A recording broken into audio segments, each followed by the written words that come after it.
आज मैं आप सबके लिए लाया हूँ एक बहुत ही दर्द भरी कहानी, जिस कहानी का नाम है माँ के हाथ की रोटी।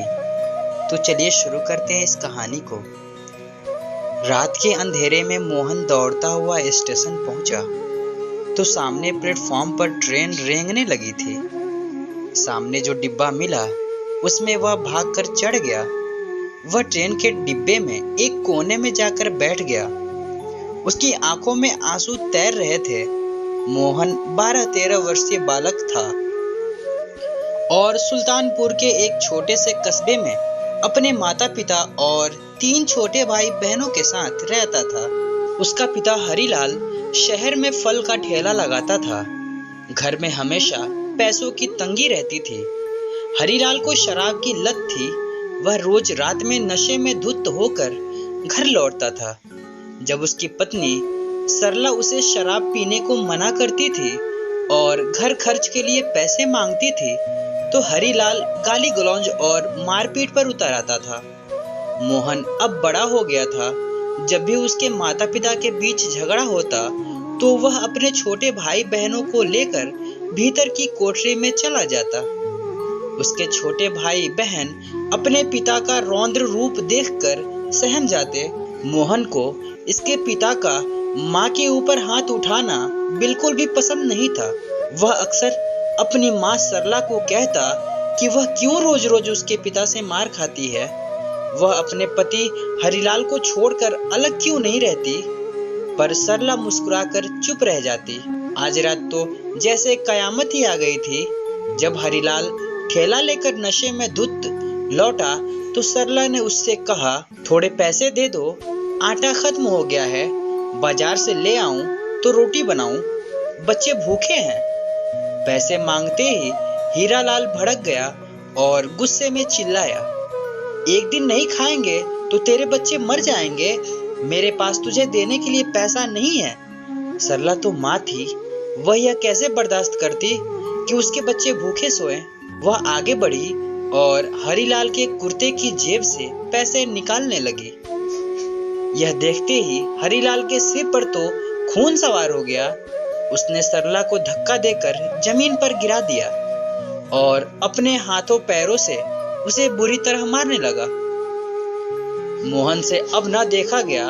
वह अपने माँ को पिता के कहर से बचाने का प्रयास करने लगा। यह देखकर हरिलाल का गुस्सा और भड़क गया और उसने 2-4 झापड़ मोहन को भी रसीद कर दिए और धक्का देकर घर से निकालते हुए बोला, जा कहीं डूब मर। तू कौन होता है मेरे और मेरी घर वाले के बीच आने वाला। मोहन रोते हुए घर से स्टेशन की ओर चल पड़ा। वह सोच रहा था, सुना है मुंबई बहुत बड़ा शहर है और वहां हर कोई अपना पेट पाल सकता है। मैं भी मुंबई जाऊंगा, खूब मेहनत करूंगा, 4 पैसे कमाऊंगा और फिर माँ को एक नर्क जैसे जीवन से बाहर निकालूंगा। ट्रेन में बैठे अब उसके आंसू सूख चुके थे और मुंबई जाकर पैसे कमाने का जोश हिलोरे मार रहा था। किसी तरह टिकट कलेक्टर की नजरों से बचते बचाते वह मुंबई पहुंच गया था। मुंबई में उसे सामान से भरी गाड़ी खींचने का काम मिल गया था। वह दिन भर जी तोड़ मेहनत करता और रात में वड़ा पाव खाकर फुटपाथ पर सो जाता। उसे अपनी माँ के हाथों की रोटियां बहुत याद आती। माँ कितने प्यार से उसे और उसके भाई बहनों को खिलाकर ही स्वयं अपने मुंह में निवाला रखती थी। ऐसे ही 2 वर्ष बीत चले थे। अब मोहन 14 से 15 वर्ष का हो चला था। उसकी मेहनत से उसके सेठ, जिनके माल की वह ढुलाई करता था, बेहद प्रसन्न थे। उन्होंने अपनी कोठी की बाहरी हिस्से में बनी कोठरी मोहन को रहने के लिए दे दी थी। मोहन कोठी के बाग बगीचे का भी देखभाल करता था। पिछले 2 सालों में कोई दिन ऐसा नहीं बीता था जब मोहन ने अपनी माँ को याद ना किया हो। अब तो उसके पास रहने के लिए कोठरी भी थी।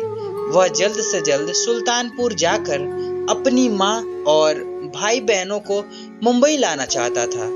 वह सेठ जी से 1 सप्ताह की छुट्टी लेकर सुल्तानपुर जा पहुंचा। जब वह घर पहुंचा तो अपनी माँ को पहचान ही नहीं पाया। सरला सूख कर आधी हो चुकी थी। हरिलाल अब दिन में भी नशा करने लगा था और उसका सरला को मारना पीटना दस्तूर जारी था। उसकी सबसे छोटी बहन की बीमारी से इसलिए मृत्यु हो चुकी थी क्योंकि उसके इलाज के लिए पैसे नहीं थे। मोहन अपनी माँ से बोला, अपना और बच्चों का सामान बांध लो माँ, तुम सब मेरे साथ मुंबई चल रहे हो।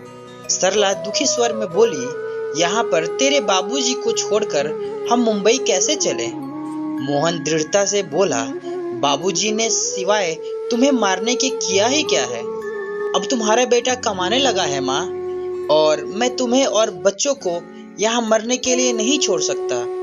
सरला को भी मोहन की बात ठीक लगी। वह पैसों के अभाव में अपनी सबसे छोटी बेटी को खो चुकी थी। उसने सामान बांधा और अपने बच्चों के साथ मुंबई के लिए निकल पड़ी।